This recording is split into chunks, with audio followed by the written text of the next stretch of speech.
ಕಾಂಗ್ರೆಸ್ ಗೆದ್ದರೆ ಸಕ್ರಮ, ಬಿಜೆಪಿ ಗೆದ್ದರೆ ಅಕ್ರಮವಂತೆ ರಾಹುಲ್ ಗಾಂಧಿ ಅಭಿಮತ. ಕೇರಳದಲ್ಲಿ ಕಾಂಗ್ರೆಸ್ ಗೆಲುವಿಗೆ ಜಯಕಾರ, ಅಸ್ಸಾಂ ಬಂಗಾಳವನ್ನ ಬಿಜೆಪಿ ಗೆದ್ದಿದ್ದು ಅನಾಚಾರ.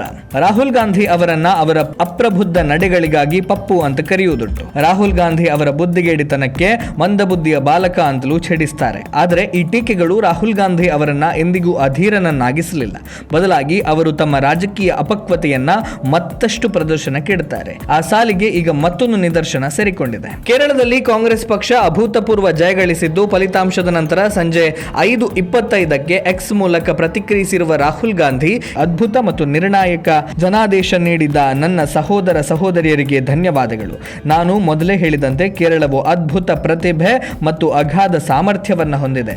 ಈಗ ಆ ಸಾಮರ್ಥ್ಯವನ್ನ ಬಳಸಿಕೊಳ್ಳುವ ದೃಷ್ಟಿಕೋನ ಹೊಂದಿರುವ UDF ಸರ್ಕಾರ ಬಂದಿದೆ ಅಂತ ಕಾಂಗ್ರೆಸ್ ಜಯಭೇರಿಯನ್ನ ಸಂಭ್ರಮಿಸಿದ್ದಾರೆ. ಆದರೆ ರಾತ್ರಿ 9:58ಕ್ಕೆ ಎಕ್ಸ್ ಮೂಲಕ ಪಶ್ಚಿಮ ಬಂಗಾಳ ಮತ್ತು ಅಸ್ಸಾಂ ರಾಜ್ಯಗಳಲ್ಲಿ ಬಿಜೆಪಿ ಗೆಲುವಿನ ಕುರಿತು ಚುನಾವಣಾ ಆಯೋಗದ ಸಹಾಯದಿಂದ ಅಸ್ಸಾಂ ಮತ್ತು ಪಶ್ಚಿಮ ಬಂಗಾಳವನ್ನ ಬಿಜೆಪಿ ಗೆದ್ದಿದೆ ಅಂತ ಗಂಭೀರ ಆರೋಪ ಮಾಡಿದ್ದಾರೆ. ಅಂದರೆ ಕಾಂಗ್ರೆಸ್ ಗೆಲುವು ಸಾಧಿಸಿದಲ್ಲಿ ಯಾವುದೇ ಸಮಸ್ಯೆ ಇಲ್ಲ, ಅಲ್ಲಿ ಕಾಂಗ್ರೆಸ್ ತನ್ನ ಪರಿಶ್ರಮದಿಂದ ಗೆಲುವು ಸಾಧಿಸಿದೆ ಅನ್ನೋದು. ಬಿಜೆಪಿ ಗೆದ್ದ ರಾಜ್ಯಗಳಲ್ಲಿ ಚುನಾವಣಾ ಆಯೋಗದ ಸಹಾಯದಿಂದ ಅಕ್ರಮಗಳಿಂದ ಗೆದ್ದಿದೆ ಅಂತ ಆರೋಪಿಸುವುದು ಮೂರ್ಖತನ ಅಲ್ಲವೇ ಅಂತ ನೆಟ್ಟಿಗರು ಪ್ರಶ್ನಿಸ್ತಾ ಇದ್ದಾರೆ. ಕೇವಲ 4 ಗಂಟೆ 33 ನಿಮಿಷಗಳ ಅಂತರದಲ್ಲಿ ರಾಹುಲ್ ಗಾಂಧಿ ಅವರಿಗೆ ಏನಾಯಿತು ಅಂತ ದೇಶದ ಜನತೆ ಆತಂಕವನ್ನು ವ್ಯಕ್ತಪಡಿಸ್ತಾ ಇದ್ದಾರೆ. ಸಂಜೆ ಹೊತ್ತಿಗೆ ಸರಿ ಇದ್ದಂತಹ ಚುನಾವಣಾ ಆಯೋಗ ರಾತ್ರಿ ಹೊತ್ತಿಗೆ ಹಾಳಾಗಿದ್ದು ಹೇಗೆ ಅಂತ ನೆಟ್ಟಿಗರು ಪ್ರಶ್ನೆ ಮಾಡ್ತಾ ಇದ್ದಾರೆ.